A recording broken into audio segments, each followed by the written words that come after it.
नमस्कार दोस्तों। आज मैं आपको एक नई कहानी सुनाने वाला हूँ।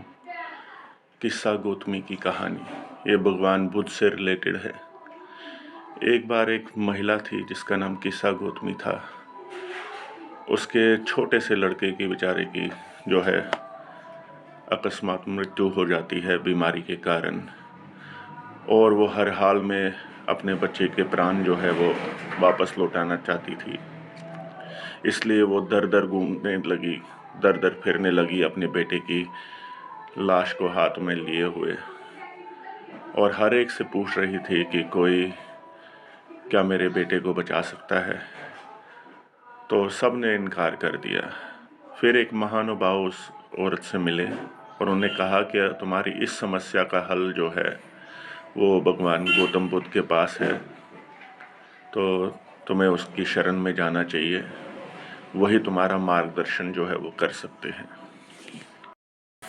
किस्सा गौतमी रोते बिलखते हुए, तड़पते हुए अपने बेटे की लाश हाथों में लिए हुए महात्मा बुद्ध की शरण में आ जाती है, और वो व्याकुल हो चुकी होती है अपने पुत्र के मोह में।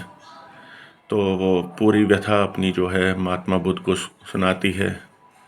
तो महात्मा बुद्ध उसे कहते हैं कि तुम्हारे इस समस्या का एक मैं उपाय देता हूँ।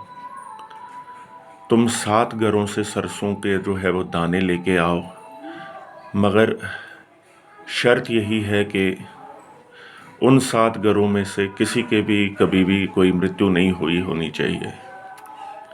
तो किस्सा गौतमी को आस की एक किरण जो है वो नज़र आती है। वो घर घर भिक्षा मांगने जो है वो चली जाती है, मगर जिस घर में भी वो जाती है वहाँ पे उसे पता चलता है कि कभी ना कभी उनके घर में भी किसी की मृत्यु हो गई है। सरसों के दाने देने में किसी को कोई हर्ज नहीं था, मगर शर्त यही थी कि उस घर में कभी भी किसी की मृत्यु नहीं हुई होनी चाहिए। उसी घर के सरसों के दाने जो है वो इनके काम के थे। तो किस्सा गौतमी भटकती रहती है, भटकती रहती है, एक घर से दूसरे घर, दूसरे घर से तीसरे घर, तीसरे घर से चौथे घर, ऐसे ही करके ये 7 घरों में जो है वो भटकती रहती है। सरसों के दाने मांगती है, उन्हें अपनी व्यथा सुनाती है।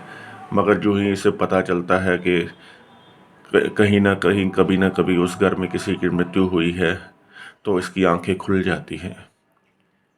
इसकी आंखें खुल जाती है और ये पहुंच जाती है फिर से गौतम बुद्ध की शरण में। उन्हें पूरा जो है वो अपनी व्यथा सुनाती है। उन्हें सुनाती है कि मैं किस तरह से सरसों के दाने लेने के लिए घर घर भटकी, मगर हर घर में जो है किसी न किसी की मृत्यु हो चुकी है।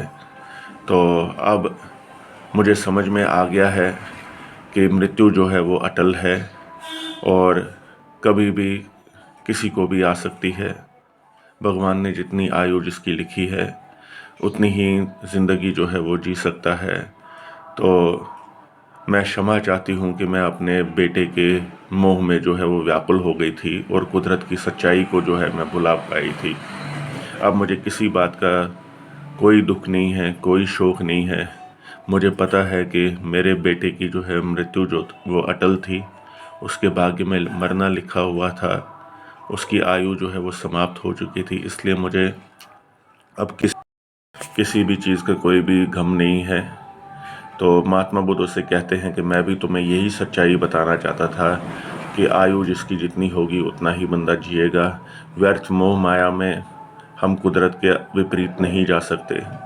तो वो महात्मा बुद्ध उसे आशीर्वाद देते हैं, और किस्सा गौतमी को जो है वो इस बात का यकीन हो जाता है, उसकी आंखें खुल जाती है कि मृत्यु अटल है, उसे कोई भी नहीं टाल सकता।